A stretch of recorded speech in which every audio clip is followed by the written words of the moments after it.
A billionaire finds a black girl singing his dead mother's song on the streets. As DNA test results loom, what surprising family connection will be uncovered? And if you cherish your family and love videos like this, subscribe to our channel to have 10 years of luck in your life. The autumn air in New York City carried a crisp edge as Ryan Mitchell walked down Fifth Avenue, his tailored suit marking him as another wealthy businessman among many. But unlike his usual purposeful stride between meetings, today he wandered without direction, lost in thoughts of his mother. The first anniversary of her death weighed heavily on his mind. A haunting melody stopped him mid-step.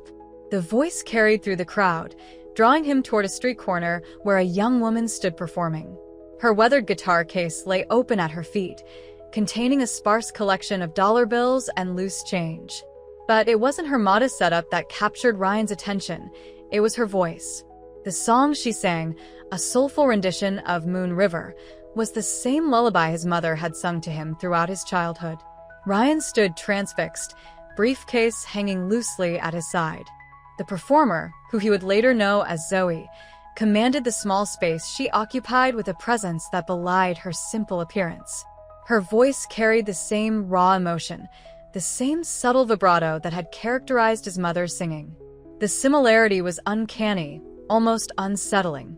As other pedestrians hurried past, Ryan remained rooted to the spot. Memories flooded back, his mother singing while preparing dinner, her impromptu performances during family gatherings, the way she would hum softly while tucking him into bed.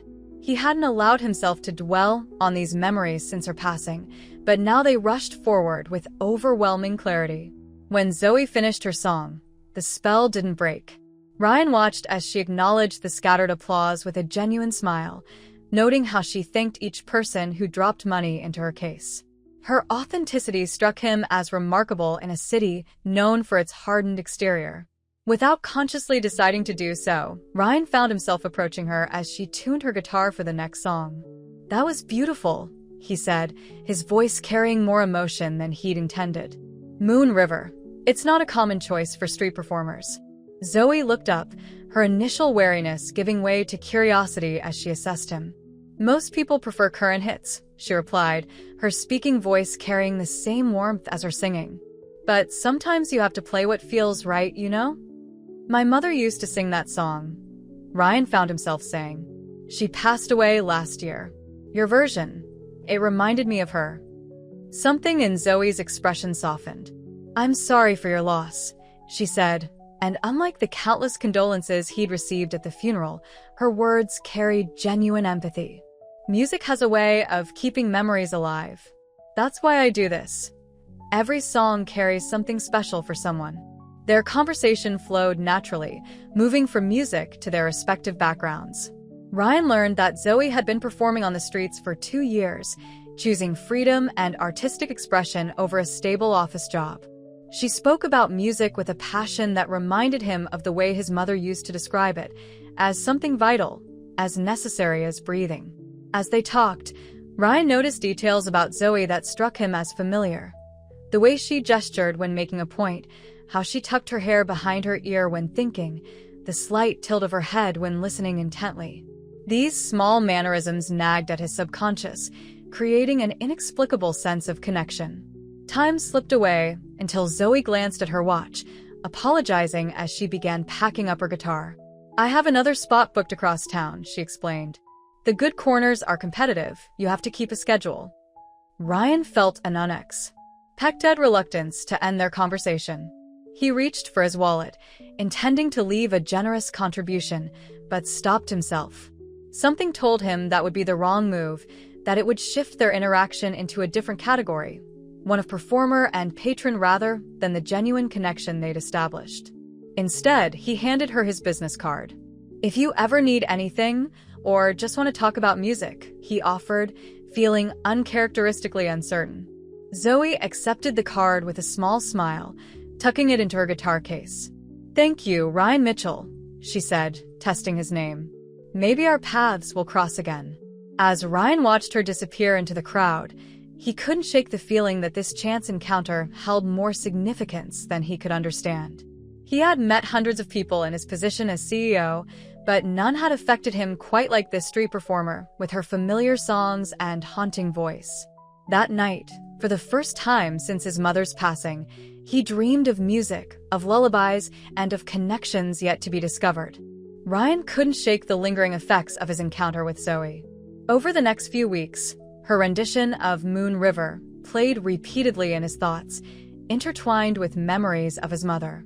The similarities in their voices and mannerisms continued to intrigue him, creating an unsettling sense that he was missing something important. During a late-night session reviewing old family photographs, Ryan found himself staring at pictures of his mother in her youth. One particular image caught his attention: his mother, young and carefree, performing at what appeared to be a small club in New York. He had never known about her musical past, and this discovery sparked a cascade of questions about what else he might not know about his family history. The idea of taking a DNA test had occurred to him before, primarily out of casual curiosity about his heritage. Now, driven by an inexplicable urgency, Ryan ordered a comprehensive genetic testing kit from a reputable company. The decision felt significant, as if he were standing on the edge of a revelation he couldn't yet comprehend. The testing process itself was simple enough: a saliva sample sealed in a sterile container and sent off to a laboratory. While waiting for the results, Ryan immersed himself in research about his mother's past. He discovered that before marrying his father and moving to Connecticut, she had spent several years in New York City pursuing a music career. This period of her life had never been discussed in their household, and his father seemed reluctant to provide details when asked. 3 weeks later, the email arrived with his DNA results. Ryan sat in his office, staring at his computer screen for several minutes before opening the message. The initial information was unsurprising: a breakdown of his genetic heritage, health predispositions, and various traits. However, as he scrolled through the report, he reached a section that made his heart stop: DNA relatives. There, listed among his closest genetic matches, was a name he recognized: Zoe Sanders. The relationship prediction indicated a high probability of a first-degree relation, possibly a half-sibling. The world seemed to tilt on its axis as Ryan processed this information. The familiar mannerisms, the similar voice, the natural connection they'd felt. Suddenly, everything took on new meaning. Ryan spent the next several hours and days reviewing and re-reviewing the data. The testing company's algorithm suggested they shared one biological parent, and given their age difference and what he knew about his father's history, it seemed most likely that parent was his mother. His mind raced with questions. Had his mother known about Zoe? Was this why she had never spoken about her time in New York? Did Zoe know anything about their connection? The revelation drove Ryan to dig deeper into his mother's past. He hired a private investigator to gather information about her life in New York during the years before she met his father. The investigator returned with fragments of a story. His mother had been a regular performer at several Greenwich Village venues, had lived in a small apartment in the East Village, and had been part of a vibrant musical community. Most significantly, the investigator uncovered records indicating that his mother had given birth to a daughter during this period. The child had been given up for adoption through a private agency, with all records sealed to protect the privacy of everyone involved. The timing aligned perfectly with Zoe's age. As Ryan absorbed this information, memories of his mother took on new dimensions. He recalled moments when she would become unusually quiet while watching television shows about family reunions, or how she would sometimes stare off into space while singing certain songs. Had she been thinking about her other child during these moments? The weight of this discovery pressed heavily on Ryan's conscience. He now held information that could dramatically impact both his and Zoe's lives. The question of whether to tell her plagued him. Would she want to know? Would this knowledge help or hurt her? And what about his father? Should he confront him with this information? Ryan spent several days wrestling with these questions, barely sleeping as he considered various approaches. He knew that once this information was shared, there would be no going back. Their brief encounter on that New York street corner would be forever transformed into something far more complex and meaningful. Finally, after much deliberation, Ryan made a decision. He would continue investigating before approaching Zoe, wanting to gather as much information as possible to help her understand their shared history. He owed her that much, a complete picture of the mother she had never known. The DNA test results had answered one question but opened dozens more. As Ryan stared out his office window at the New York skyline, he realized that his search for family connections had led him down an unexpected path, one that would require courage, sensitivity, and patience to navigate. The simple curiosity that had prompted him to take the test had evolved into a responsibility to uncover and share a truth that had remained hidden for decades. The antique brass bell above the door chimed as Ryan entered the small jazz club in Greenwich Village. The establishment, Jimmy's Blue Note, had seen better days, but it still retained the authentic atmosphere of its heyday in the 1990s. This was where his mother had performed regularly, according to the investigators' findings, and where he hoped to find Marcus Thompson, her former bandmate and close friend. Marcus sat at the bar, his weathered hands wrapped around a glass of bourbon. At 72, he carried himself with the dignified air of someone who had lived through the golden age of New York's music scene. When Ryan introduced himself, Marcus's eyes widened with recognition. "Catherine Mitchell's boy," Marcus said, gesturing to the seat beside him. "I'd know those eyes anywhere. Your mother had that same intense gaze when she was working out a new song." He paused, studying Ryan's face. "I always wondered if you'd come looking for answers someday." Over the next few hours, Marcus shared stories that painted a vivid picture of Ryan's mother in her youth. She had arrived in New York at 19, armed with nothing but a guitar and determination. The city had both embraced and challenged her, forcing her to grow as both an artist and a person. Marcus described her voice as pure emotion wrapped in velvet, a description that immediately reminded Ryan of Zoe. "There was a man," Marcus continued, his voice softening. "James Sanders. He was a talented bassist, and your mother fell hard for him. They were inseparable for almost 2 years, writing music together, performing as a duo at various clubs. But James had demons he couldn't shake, drugs, mainly. When your mother discovered she was pregnant, she tried to help him get clean, but..." The pieces began falling into place in Ryan's mind. "Sanders, Zoe's surname. What happened?" he asked, though he suspected he knew the answer. Marcus sighed heavily. "James overdosed just before their daughter was born. Your mother was devastated. She tried to make it work, kept the baby for a few months, but she was struggling. No steady income, no support system. Finally, she made the hardest decision of her life, giving up her daughter for adoption. She believed the baby deserved better than what she could provide at the time." Ryan absorbed this information in silence, thinking about how this decision must have haunted his mother throughout her life. Marcus continued, explaining how Catherine had thrown herself into her music afterward, performing with an intensity that drew attention from various record labels. That's when she met Ryan's father, a music industry executive who offered her a different path, one of stability and security. "She loved your father," Marcus assured him, but there was always a sadness in her that never quite went away. She would talk about her daughter sometimes, hoping she had inherited her love of music. Marcus chuckled softly. "Seems like she did." Ryan looked up sharply. "You know about Zoe?" Marcus nodded. "I've seen her perform on the streets. Never introduced myself, didn't think it was my place. But the first time I heard her sing, I knew. She has Catherine's gift." Armed with this new understanding, Ryan felt an even stronger need to connect with Zoe. He shared the DNA test results with Marcus, who wasn't surprised.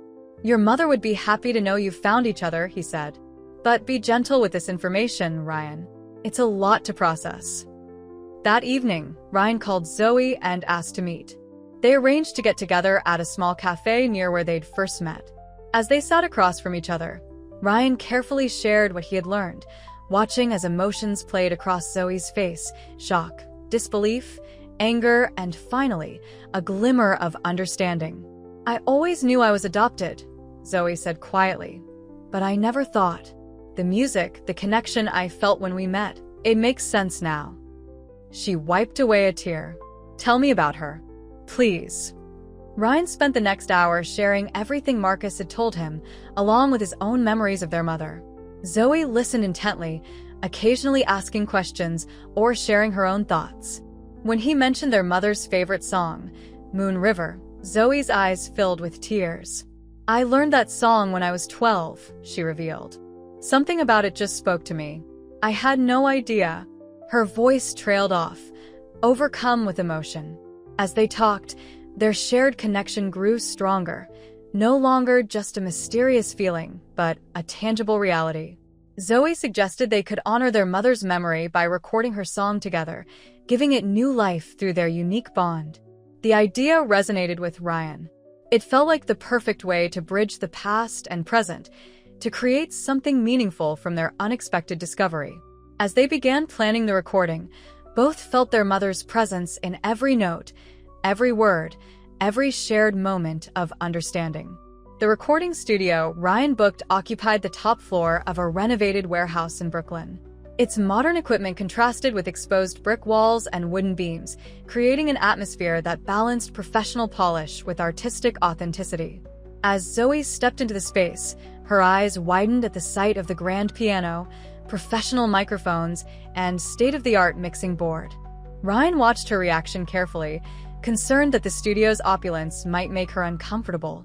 Despite his intention to provide the best possible recording environment, he didn't want to overwhelm her or make her feel out of place. His fears proved unfounded as Zoe immediately gravitated toward the instruments, running her fingers along the piano keys with reverent familiarity. "Before we start," Zoe said, settling onto the piano bench, "I want to try something different with Moon River. I've been playing around with the arrangement." Her fingers found the keys, and she began playing a slower, more contemplative version of the melody. The familiar tune transformed under her touch, taking on layers of complexity that honored the original while creating something entirely new. Ryan sat beside her, listening intently. The arrangement captured both the hope and melancholy inherent in their situation, the joy of finding each other tempered by the sadness of their mother's absence. As Zoe played, she began sharing her own insecurities about the project. "I've never recorded in a professional studio before," she admitted, her hands still moving across the keys.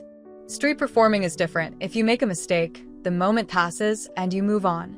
But this is permanent. It needs to be perfect." Ryan understood her anxiety. In the corporate world, he dealt with the pressure of perfection daily, but this was different. This wasn't about quarterly reports or shareholder meetings. It was about honoring their mother's memory and the unexpected bond they'd discovered.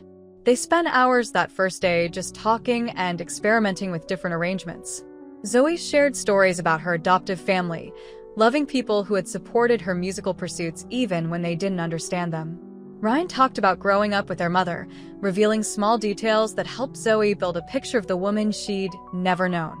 As they worked, their different backgrounds became apparent. Zoe's musical training came from years of street performance and self-teaching, while Ryan's exposure to music had been more formal, through expensive lessons and controlled environments. Yet these differences enriched their collaboration, bringing unexpected depth to their interpretation of the song. The studio sound engineer, a veteran named Tony, observed their interaction with interest. "You two have something special," he commented during a break. "There's a natural harmony in your creative process that you can't manufacture. It's like you've been making music together for years." This observation struck both siblings deeply. Their shared DNA seemed to manifest in subtle ways, how they both instinctively knew when to push forward or pull back, how they could communicate complex musical ideas with just a glance or a gesture. These similarities made the reality of their separation even more poignant. As they worked on the lyrics, they decided to add a verse that spoke to their own story of separation, discovery, and reunion. The process of writing became therapeutic, allowing them to express feelings that were too complex for ordinary conversation. Zoe's raw, emotional honesty complemented Ryan's more structured approach to composition. During one particularly intense session, Zoe broke down while recording a verse. "I used to imagine what my birth mother was like," she confessed, wiping away tears. "I would make up stories about why she gave me up, convince myself she didn't have a choice. Finding out the truth, knowing she loved music like I do, it changes everything." Ryan shared his own struggles with their mother's passing, how he'd thrown himself into work to avoid dealing with the loss.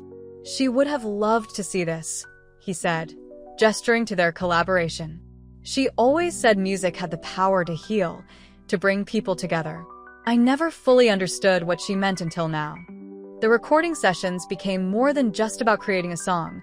They became a bridge between past and present, between loss and discovery. Each note they recorded carried the weight of their shared history and the promise of their future relay. On ship, as the days passed, their initial awkwardness gave way to a comfortable familiarity that surprised them both. However, as they grew closer through their musical collaboration, Ryan couldn't ignore the mounting pressure from his family and business associates. Questions about his frequent absences from the office and his association with a street musician began circulating in his professional circles. He kept these concerns to himself, not wanting to burden Zoe with the complicated politics of his world. The growing pressure against Ryan and Zoe's relationship manifested first through subtle hints and later through direct confrontation. Richard Mitchell, Ryan's father, requested an urgent family dinner at his expansive Connecticut estate, where the tension became impossible to ignore over perfectly plated courses served by silent staff members. "Your responsibility is to this family and the company," Richard declared, his voice carrying the weight of decades of business authority. "The board members are questioning your judgment, Ryan. Spending weeks in a recording studio with a street performer? The media will have a field day if this gets out." He paused, carefully selecting his next words. "And there's the matter of your mother's history. Some things are better left in the past." Ryan felt the familiar tightness in his chest that accompanied these conversations, but something had changed. The discovery of Zoe and their shared musical project had awakened a part of him that refused to back down. "Mom's history isn't something to be ashamed of," he responded, meeting his father's gaze. "She was an artist, and so is Zoe. Our recording project honors her memory." Meanwhile, Zoe faced her own battles in the music industry. Despite her undeniable talent, booking agents and venue managers often dismissed her once they learned of her background as a street performer. Some suggested she should polish her image to better align with industry standards, while others implied that her connection to Ryan Mitchell was her only noteworthy attribute. During one particularly disappointing audition, a prominent producer stopped her mid-song. "Honey," he said, leaning back in his chair, "you've got a decent voice, but this whole authentic street artist thing? It's been done. If you want to make it in this business, you need to decide who you really are, a serious musician or just another sob story trying to capitalize on a family connection." The producer's words cut deep, touching on insecurities Zoe had harbored since discovering her birth family. That evening, she sat on the fire escape of her small apartment, guitar in lap, questioning everything. The same hands that had collected spare change from strangers now held the possibility of a different life. But at what cost? Ryan's corporate world began showing cracks as well. Board members who had once supported his leadership now questioned his decisions, suggesting that his personal distractions were affecting his judgment. Anonymous sources leaked stories to industry blogs about the CEO of Mitchell Enterprises slumming it with street performers, leading to speculation about his stability and commitment to the company. During one particularly heated board meeting, Ryan's closest advisor pulled him aside. "Look," she said, genuine concern in her voice, "I understand this is personal, but the company's stock has dropped 3 points since rumors about your situation began circulating. You need to handle this, either by distancing yourself from the situation or by controlling the narrative." The pressure peaked when both siblings received invitations to a prestigious charity gala. Ryan's attendance was expected. The event traditionally attracted major investors and business partners. Zoe's invitation, however, came from a different source. The event organizer had heard about their recording project and requested a performance. The night before the gala, Zoe called Ryan in tears. "Maybe they're right," she said, her voice shaking. "Maybe I'm trying to be something I'm not. I was fine before all this, happy even. Now, everything's complicated." The rawness in her voice reflected the toll their journey had taken on both of them. Ryan found himself standing at his office window, watching the city lights below. The weight of expectations pressed down on him, family legacy, corporate responsibility, societal judgments. But through the pressure, he heard his mother's voice singing Moon River, remembered her stories about following her heart, and knew what he had to do. The opposition they faced served to highlight the depth of their connection. Each challenge, whether from Ryan's corporate world or Zoe's music industry struggles, pushed them to question not just their choices, but their identities. Yet through it all, their shared music remained a sanctuary, a truth that transcended social boundaries and expectations. The planning for the launch event of Ryan and Zoe's recording had progressed smoothly until 3 days before the scheduled date, when the Mitchell family's carefully guarded secrets began to unravel. A prominent business magazine published an exposé titled The Mitchell Dynasty's Hidden Heir, complete with archived photos of their mother's musical career and speculation about the family's attempts to conceal Zoe's existence. Ryan discovered the article during his morning briefing, watching his phone explode with notifications as the story spread across social media platforms. The timing couldn't have been worse. The launch event was meant to be their way of controlling the narrative, of presenting their story on their own terms. Now they were facing a media circus that threatened to overshadow the musical tribute they'd worked so hard to create. The Mitchell family's PR team scrambled to contain the situation, drafting statements and calling in favors to suppress the story's spread. Richard Mitchell himself held an emergency meeting with the board of directors, attempting to minimize the damage to the company's reputation. The share price began to fluctuate as investors responded to the uncertainty surrounding the Mitchell family's stability. In the midst of this chaos, Zoe received a call from her agent, Marcus Goldman, who had recently taken her on as a client. This could be an opportunity, he suggested, his voice carrying the practiced smoothness of someone who saw dollar signs in scandal. We could leverage the publicity, maybe get you a record deal.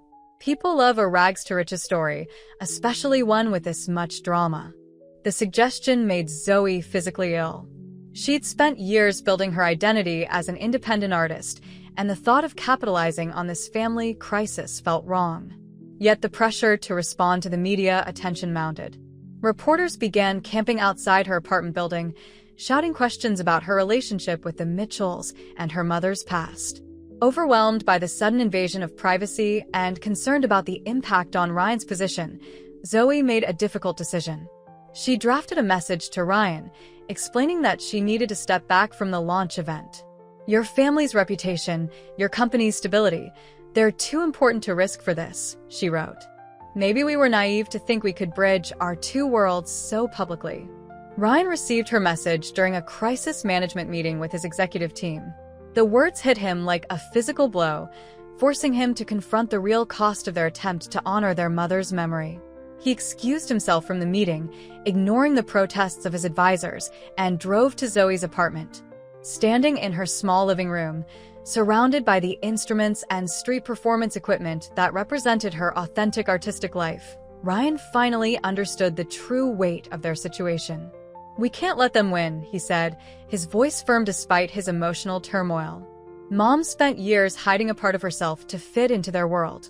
I won't let us make the same mistake. But Zoe remained hesitant, her usual confidence shaken by the media onslaught. Look at what this is doing to your life, Ryan.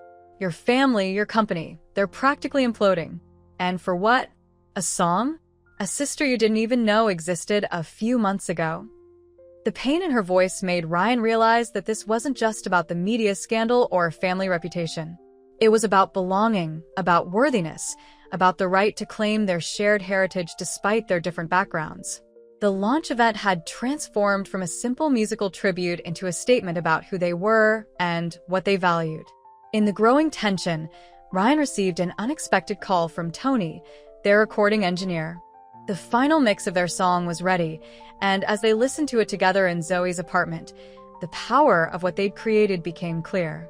Their mother's legacy lived in every note, in the blend of their voices, in the way they transformed her lullaby into something new while honoring its origins.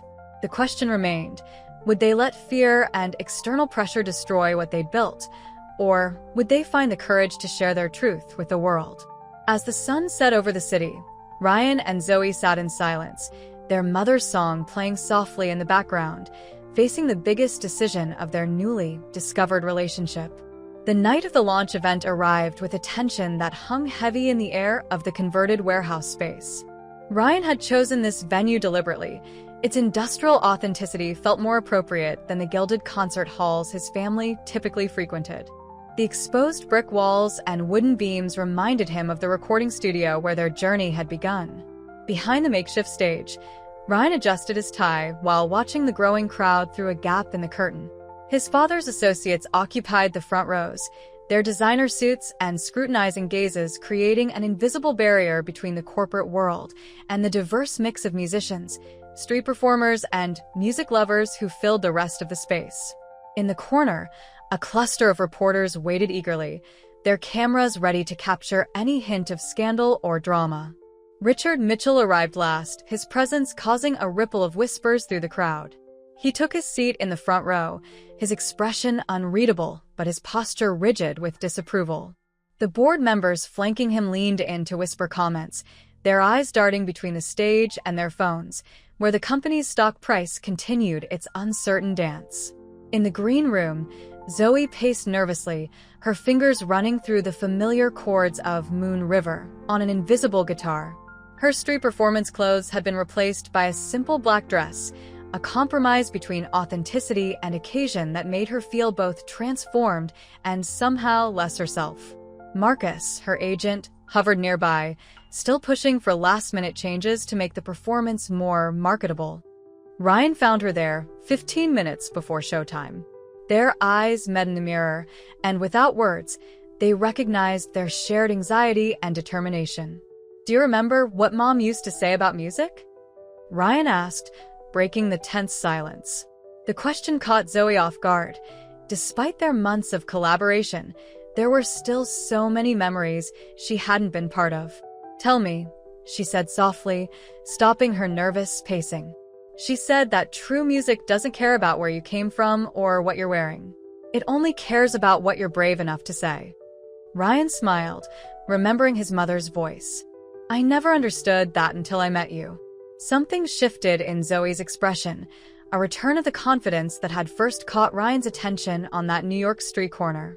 She picked up her guitar, not the expensive one Ryan had off, red to buy her, but her trusted companion from years of street performances. "Then let's be brave," she said. When they took the stage together, the warehouse fell silent. Ryan stepped up to the microphone first, his corporate polish contrasting with the raw emotion in his voice. "Tonight isn't about scandal or family secrets," he began. "It's about music, about connection, and about a woman who taught both of us, in different ways and at different times, that love doesn't follow conventional rules." As Zoe's fingers found the opening notes of their arrangement, something magical happened. The invisible barriers in the room began to dissolve. Their voices blended in a harmony that spoke of both loss and discovery, pain and healing. The new verse they'd written together hit the audience with particular force. "Two rivers flowing, separate streams, until the current brought us home. Though time kept secrets in its seams, some bonds are stronger than we know." Richard Mitchell's stern expression flickered as he recognized his late wife's influence in both his son's voice and his newly discovered daughter's guitar work. Several board members were seen discreetly wiping away tears. Even the reporters lowered their cameras, caught up in the authenticity of the moment. By the time the final notes faded, the warehouse had been transformed. The applause that followed wasn't polite or obligatory. It was genuine, emotional, human. Ryan and Zoe stood together on stage, their hands clasped, facing whatever would come next as family.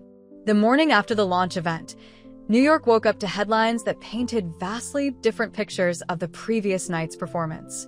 Major newspapers focused on the business angle, analyzing the potential impact on Mitchell Enterprises' stock value and corporate governance. Entertainment blogs celebrated the artistic merit of the performance, with several influential music critics praising the innovative arrangement of the classic song. Tabloids, predictably, zeroed in on the family drama, publishing side-by-side photos of Zoe and their mother, highlighting their striking similarities. Ryan sat in his office, scrolling through the coverage while his PR team delivered their assessment. The company's stock had stabilized after an initial morning dip, suggesting that investors were cautiously accepting the new family dynamic. However, several board members had requested an emergency meeting to discuss succession planning and corporate image management. Meanwhile, Zoe faced her own media onslaught. Her usual street performance spots had become impossible to use, with photographers and curious onlookers crowding the spaces where she once played freely. Her social media followers had exploded overnight, but the comments ranged from supportive messages to accusations of orchestrating the whole situation for publicity. The turning point came when Marcus Goldman arrived at Zoe's apartment with what he called the opportunity of a lifetime. A major record label had taken notice of the media attention and offered a contract. The terms were generous on the surface: a 3-album deal, substantial advance, professional marketing campaign. But as Zoe read through the contract, her heart sank. "They want to rebrand me completely," she said to Ryan during an urgent phone call. "New image, new style, new sound. They're even suggesting I distance myself from street performance and..." She hesitated. "From you, at least publicly. They think the family drama angle will overshadow my music if we stay connected." The contract represented everything Zoe had once dreamed of: financial security, professional recognition, a chance to reach a wider audience. Yet the cost seemed impossibly high. The label wanted to polish away the very authenticity that had drawn people to her music in the first place. Ryan understood the pressure she faced. In his corporate world, similar compromises were often presented as necessary steps toward success. But watching Zoe wrestle with this decision brought back memories of their mother, of the stories Marcus Thompson had shared about her own struggles with artistic integrity versus commercial success. The situation grew more complex when several of Mitchell Enterprises' major clients began expressing concerns about Ryan's public image. Some suggested that his involvement in the family scandal and association with street music culture could damage their professional relationships. The board presented him with a carefully worded statement that would help manage perceptions, essentially asking him to publicly step back from his relationship with Zoe. As both siblings faced mounting pressure to conform to others' expectations, their newfound connection was tested. The genuine moments they'd shared in the recording studio felt distant, overshadowed by the harsh realities of their respective worlds. The very success of their tribute to their mother threatened to drive them apart. One evening, as Zoe performed at a small underground venue, one of the few places she could still play without media interference, she spotted Ryan in the audience. Despite his busy schedule and the potential business implications, he had come to support her. After the show, they sat in a quiet corner, their conversation returning to the fundamental question that had brought them together. What would their mother have wanted for them? The answer wouldn't come easily, but as they talked through their challenges, one thing became clear. The music they'd created together was more than just a song. It was a declaration of authenticity in a world that often demanded compromise. The question was whether they could find a way to preserve that authenticity while navigating the complex realities of their respective worlds. The crisis between Ryan and Zoe reached its breaking point in late autumn, during a particularly tense meeting at Ryan's office. The siblings sat across from each other, their mother's photograph watching over them from Ryan's desk, as they confronted the growing pressure threatening to tear them apart. Outside the floor-to-ceiling windows, New York's skylines stretched endlessly, a reminder of the vastly different worlds they inhabited. Zoe had brought the record contract with her, its pages marked with sticky notes highlighting the most problematic clauses. Similarly, Ryan had a stack of documents from the board detailing their suggestions for managing the family's public image. "They want me to become someone else entirely," Zoe explained, her voice tight with emotion as she gestured to the contract. "The label's vision for my artistic development includes changing my songwriting style to be more commercial, working with their chosen producers, and even suggestions about my appearance." She pulled out a mock-up the label had created, showing her transformed into a polished pop star, barely recognizable from her authentic self. Ryan understood her struggle all too well. The board's proposed statement sat heavily in his hands, filled with carefully crafted language that would effectively distance him from his sister while maintaining the appearance of family harmony. The corporate world he'd dedicated his life to was asking him to choose between his position and his newfound family connection. "The board thinks this will blow over if we just give it time," Ryan said, running a hand through his hair in frustration. "They want me to focus on the company's upcoming merger and let the PR team manage our relationship in the public eye. But it feels like we're repeating history, hiding parts of ourselves just to fit into someone else's expectations, just like Mom did." The mention of their mother hung in the air between them. Both siblings turned to look at her photograph, taken during her Greenwich Village days. Her smile held a freedom neither of them felt at that moment, a reminder of what she'd eventually sacrificed for: stability and acceptance. Zoe stood up abruptly, walking to the window. "Maybe we were naive," she said, her reflection fragmented in the glass. "Thinking we could bridge these worlds, that music could somehow make everything okay. The reality is, I'm still just a street performer who happened to have the right DNA, and you're?" She turned to face Ryan. "You're responsible for thousands of employees, for a family legacy." The pain in her voice cut through Ryan's corporate armor. He remembered their first meeting, the genuine connection they'd felt through music, the way their collaboration had brought their mother's memory to life. All of that seemed in danger of being buried under the weight of expectations and obligations. "You're more than just a street performer," Ryan said firmly, standing to join her at the window. "And I'm more than just a CEO. We're our mother's children, and she taught us both, in different ways, that authenticity matters more than appearance." But Zoe wasn't easily convinced. Is authenticity enough when the whole world is watching? When your company's future is at stake? When my entire career could depend on this one decision? She pulled out her phone, showing Ryan the latest social media commentary about their situation. The opinions were divided, with some celebrating their story while others questioned their motives and authenticity. The siblings spent hours in that office, wrestling with their choices. Each option seemed to require sacrificing something vital: artistic integrity, family connection, professional responsibility, personal authenticity. Their conversations circled through anger, fear, resignation, and determination, mirroring the complex emotions their mother must have faced when making her own difficult choices years ago. As evening fell and the city lights began to twinkle, they still hadn't reached a resolution. But something had shifted in their understanding of the situation. The question was no longer just about their individual choices, but about the kind of legacy they wanted to create, one of compromise and separation, like their mother had been forced to choose, or something new, something braver. The unexpected phone call from James Parker, the family's longtime attorney, came just as Ryan and Zoe were leaving the office. His voice carried an urgency that made them pause their departure. "I've been going through your mother's personal papers," he explained, "and I've found something you both need to see. Can you come to my office immediately?" The law firm occupied an old brownstone in the Upper East Side, its wood-paneled walls and leather-bound books creating an atmosphere of gravitas and history. James Parker's office, where he had served the Mitchell family for over 3 decades, contained memories of countless family decisions, contracts, and secrets.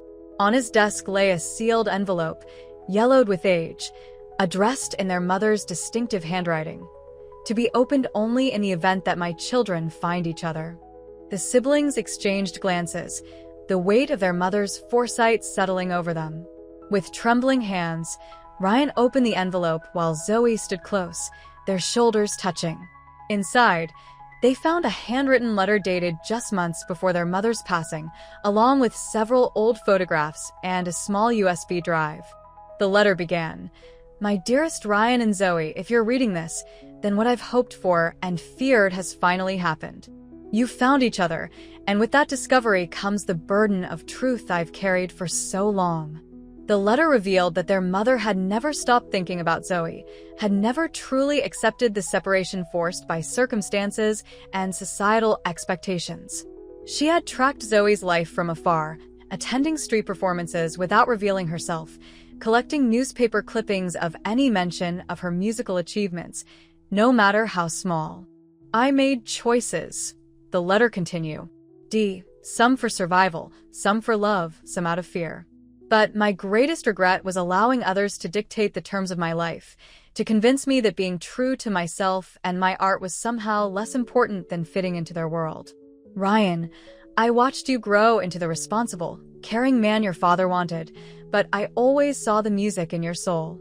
Zoe, even from a distance, I saw in you the courage I wished I'd had, the strength to live authentically despite the challenges.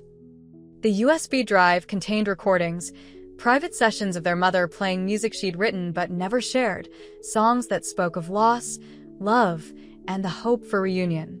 Among them was an original composition titled Two Rivers, which bore a striking resemblance to the arrangement Ryan and Zoe had created for Moon River. As they listened to their mother's voice filling the quiet office, the siblings understood that they were facing the same choice she had, but with one crucial difference. They had each other, and they had her wisdom to guide them. I dream, the letter concluded, of a world where my children can be true to themselves while still being there for each other. Where music and business, art and responsibility aren't seen as opposing forces, but as different expressions of the same authentic life. My greatest hope is that together, you'll find the courage to create that world. In that moment, facing their mother's final message, Ryan and Zoe realized that their struggle wasn't just about personal choices or family legacy. It was about breaking a cycle of compromise that had shaped their family for generations. Their mother had given them not just her musical talent, but also the opportunity to right a historical wrong, to prove that authenticity and success, personal truth and professional responsibility could coexist. The revelation transformed their perspective on the challenges they faced. Their mother's story wasn't just a cautionary tale, it was a call to action, a challenge to create something new from the pieces of their divided inheritance. As they left the lawyer's office that evening, the siblings carried with them not just their mother's letter, but a renewed sense of purpose and possibility. The path ahead wouldn't be easy, but they now understood that their connection, forged through music and strengthened by truth, was more valuable than any corporate merger or record deal. Their mother's final gift wasn't just the revelation of her struggles, but the permission and the challenge to write a different ending to their family story.